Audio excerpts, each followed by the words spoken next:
Chile tuvo un gran auge en el periodo del Imperio Español, el nivel de vida era relativamente alto. Humboldt, que estuvo viajando por muchos países del Imperio Español en América, le llamaba la atención lo felices que eran los miembros del imperio, y no solo las élites, no solo la aristocracia o la nobleza que gobernaba las Américas, sino que el pueblo, en los campos, en las haciendas, lo felices que era la gente, lo bien que vivían, lo bien que se alimentaban, lo contentos que estaban. Y él comparaba esto con Europa, donde había de todo en Europa. Había gente bien, que estaba que en muy buena situación, y gente que estaba muy en mala situación. Pero les sorprendía que en el Imperio Español la gente vivía en un muy buen nivel de vida. Ese fenómeno que también se dio en Chile, a pesar de que Humboldt no llegó a Chile.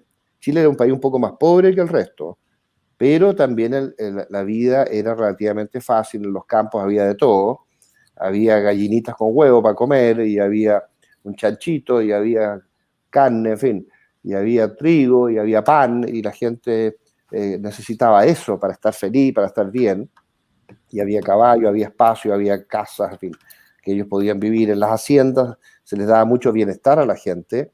La gente que vivía fuera de la hacienda estaba en una especie de cuatrerismo y un bandolerismo que fue endémico en Chile siempre, incluso en la época del Imperio Español. Eso nunca se pudo superar, pero era un porcentaje pequeño de la sociedad la que estaba fuera del sistema. La que estaba dentro del sistema estaba relativamente bien. Entonces, después del Imperio Español viene una caída del nivel de vida. Y la caída del nivel de vida se debe a la guerra de independencia. La guerra de independencia fue muy autodestructiva, que fue una guerra civil entre chilenos o entre hispanoamericanos, realistas y patriotas. Esta guerra civil produjo mucho daño, pero en el caso chileno, ya con Joaquín Prieto y con Manuel Bulnes y Montt después, ya el país se ordenó y empezó a crecer, a crecer, a crecer. Y Chile fue el país quizás más exitoso, junto con Argentina más tarde, en ese periodo, y llegó a ser el 18º país más rico del mundo hacia el año 1915, cuando ya estaba empezando la Primera Guerra Mundial. Para 1910 Chile era un país bastante exitoso, a pesar de que tenía un sector minero que se quejaba mucho de los tratos, sobre todo de empresarios ingleses que operaban en el salitre, y las fórmulas inglesas de operar en las empresas, que también se dio mucho en Europa, eran bastante duras con los obreros, y que incluso explotaban a los niños y las mujeres, y había un horario muy grande. Eso alimentó el socialismo. Y nosotros copiamos algunos de estos sistemas ingleses para operar, en las salitreras, por ejemplo. Pero excepto con esos casos que eran menores, en general el país era bastante próspero, la gente estaba bastante bien. Entonces yo te diría que Chile creció entre 1830 y 1930. Chile creció siempre, con altos y bajos, pero en el promedio creció, creció, creció, creció. Y Chile tuvo una decadencia después. A partir de 1930, el país creció menos que el resto de América Latina, ¿Lo creció menos impactó que otros. mucho? ¿Lo impactó mucho la Gran Depresión? Sí, claro. Fue Ok. el país más afectado del mundo, Chile. Pero lo que pasa es que después de la depresión no nos recuperamos.